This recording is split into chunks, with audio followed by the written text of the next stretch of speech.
वणी शहरामध्ये पूर्व नगरपालिकेचं हॉस्पिटल इथे 97पर्यंत होतं आणि त्यानंतर इथे विद्यार्थ्यांना उच्च विभूषित होण्यासाठी राज्यसेवेच्या UPSC MPSCच्या सर्व परीक्षा देण्यासाठी इथे अभ्यास गट इथे स्थापन करण्यात आलेला आहे।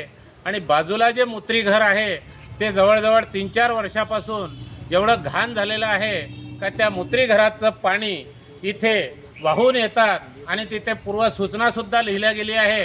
कल्याण मंडपमध्ये आपण तिथे जाव आपण लघुशंकेला, पण तिथे कुलूप लागलेलं असतात कल्याण मंडपमला।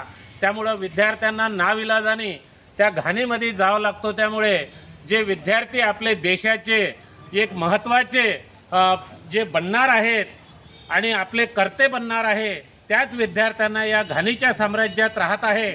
म्हणून मी वणीचे चीफ ऑफिसर गाडेसाहेब आपणांना मी नम्र विनंती करतो, आपण याची दखल घ्यावी। वणीचे SDO साहेब, यवतमाळ जिल्ह्याचे जिल्हाधिकारी आणि महाराष्ट्राचे मुख्यमंत्री आरोग्यमंत्री यांनी याची दखल घ्यावी। मी स्वतः नारायण गोडे एक सामाजिक क्षेत्रात काम करणारा 1986 पासून या ठिकाणावर माझं वास्तव्याने हमेशा मी रुग्णाच्या बाबतीत येत होतो, परंतु आज मला इथे मी इथं लघुशंकेला बाजूला आलो असता इथची परिस्थिती माझ्या लक्षात आली। म्हणून मी संपूर्ण वणी मतदारसंघाच्या आणि इथे जे विद्यार्थी इथे शिकायला आहे त्यांच्या वतीने वणीच्या विद्यार्थ्यांचं आरोग्य जर नुकसानीत जर आलं तर हे फार मोठी हानी आहे।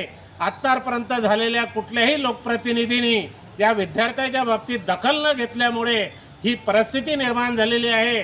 जर हे काम झालं नाही तर नाविलाजाने मला आमरण उपोषणाला सुद्धा बसावं लागेल। मी अशी आपणाला सूचना देतो आणि आपणाला विनंती सुद्धा करतो, हा तात्काळ प्रश्न मार्गी लावावा। सचिन गाडे साहेब, आपण चीफ ऑफिसर आहात, तरुण तडफदार आहात, आपण याची तात्काळ दखल घ्यावी एवढी आपणाला विनंती करून सूचना देतो आणि इथेच थांबतो।